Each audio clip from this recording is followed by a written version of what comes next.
All right, for these free response questions, we have 4 total free response questions on our AP exam, and 2 of them you're allowed to use a graphing calculator, and 2 of them you are not. So we're just going to practice a couple that are related to our exponential and natural log equations, and maybe some stuff from earlier chapters too. Okay, so take a look at the first question. We can do all of these parts. The figure shows the graph of the function on its domain, negative 3.5 to 3.5. The points negative 3, 1, 0, 1, and 3, 1 are on the graph of f. And then we have g of x is given by a separate equation. So g of x is not graphed. G of x is 2.916 times 0.7 to the x. So that's our exponential function. It says the function h is defined by h of x equals g composed with f of x, which they tell you is g of f of x. Find the value of h of 3 as a decimal approximation, or indicate that it's not defined.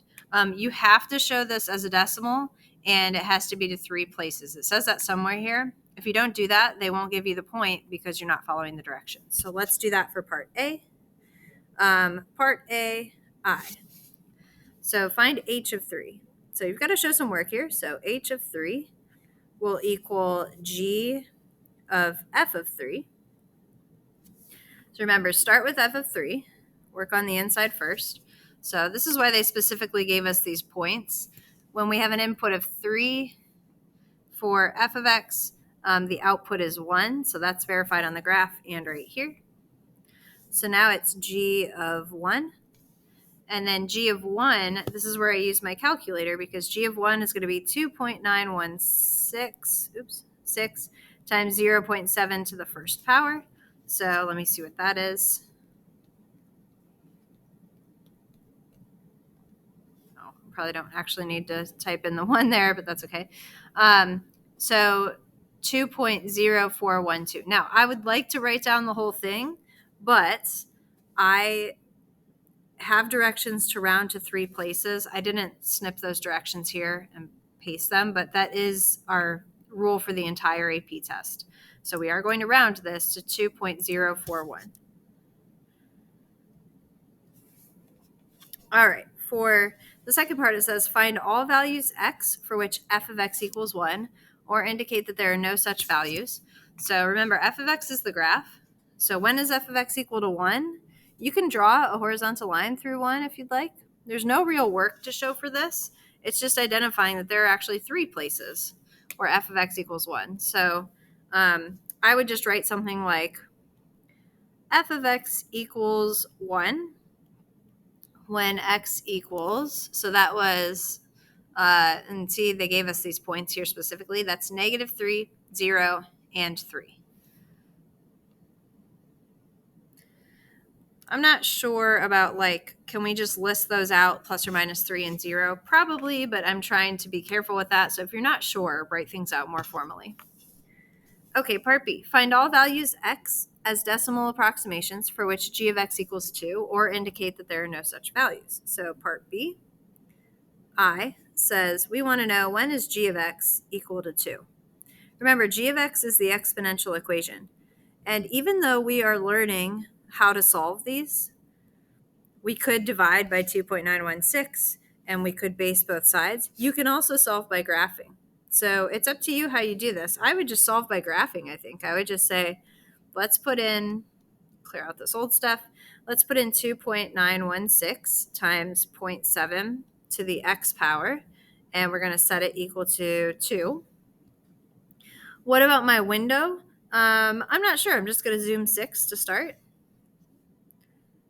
There you go. That was good. So we can find the intersection. Oops. Second trace, intersect.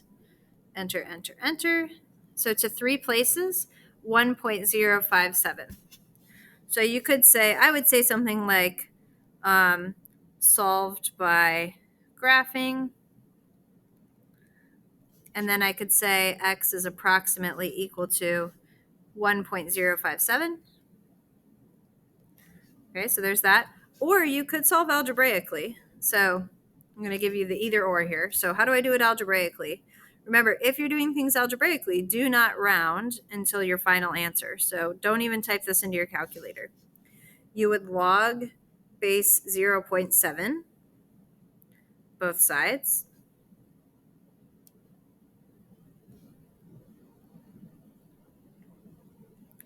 And then that would be x equals. So I need to type this into my calculator. So how do I do that?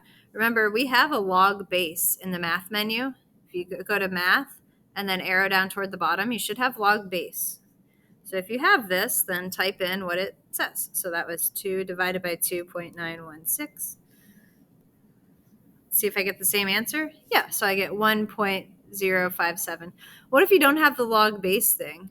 Then remember, change of base says, well, you could type in log of the result, which is 2 divided by 2.916, divided by log of the base. And you should also get the same answer. So you have lots of options. So 1.057. Either way is acceptable on the AP test. It doesn't matter. So I would just solve by graphing so that I don't mess something up here algebraically. Okay, so either way is fine. And then for part 2, determine the end behavior of G as x increases without bound. Express your answer using the notation of a limit. So x increases without bound. That means find the limit as x approaches infinity of which function? G of x. What is that equal to? Well, remember, you can graph this.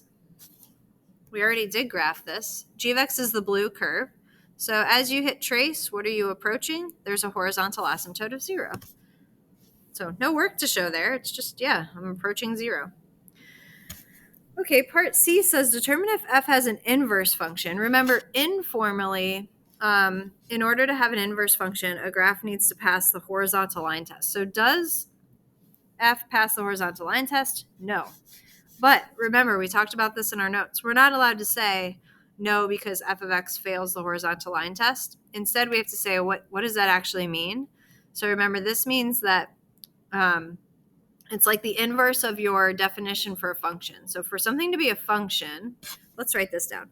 For something to be a function, that's the vertical line test, which is every input has exactly one output. For an inverse function, that's the horizontal line test, but we can't say vertical line test or horizontal line test. So what we have to say is just switch input and output. Every output has exactly one input. Remember, that's the relationship for inverses and their functions. Just switch outputs and inputs. So same thing with the definition. So determine if f has an inverse function. Part 2 is give the reason. So the answer to part 1 is just yes or no inverse function. So I'm going to say f has no inverse function. I think it's good to answer more than just yes or no. And then part 2 is the reason. And again, you cannot say because f fails the horizontal line test. Instead, you would say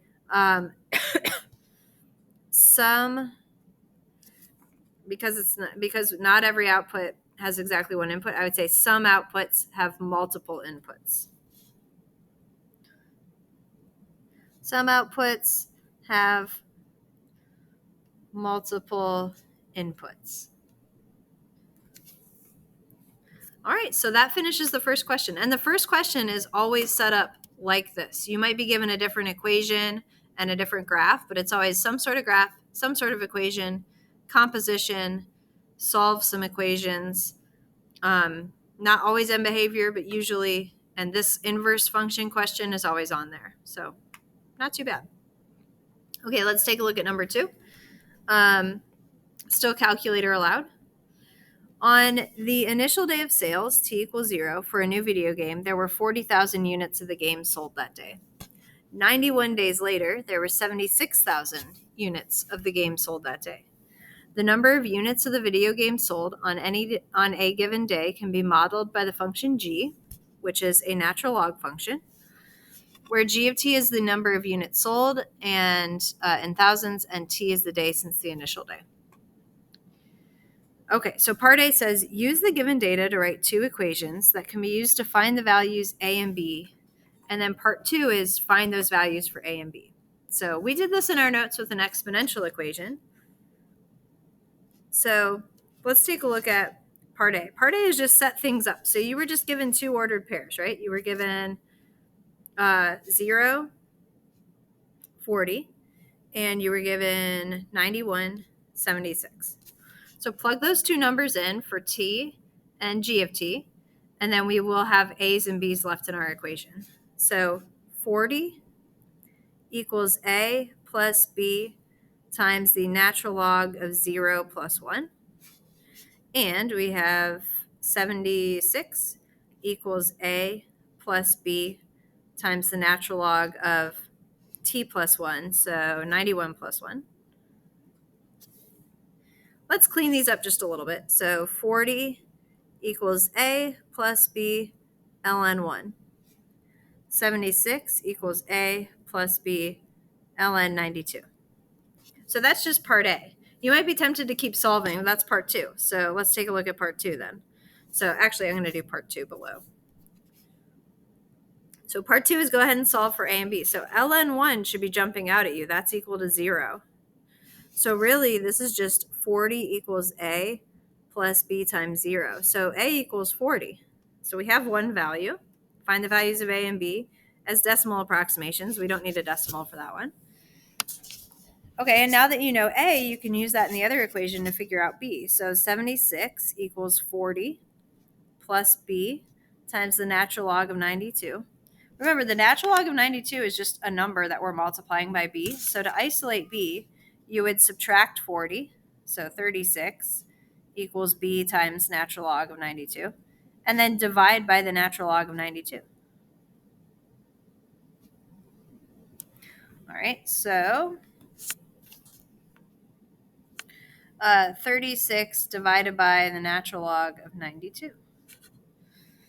So B is approximately equal to 7.961.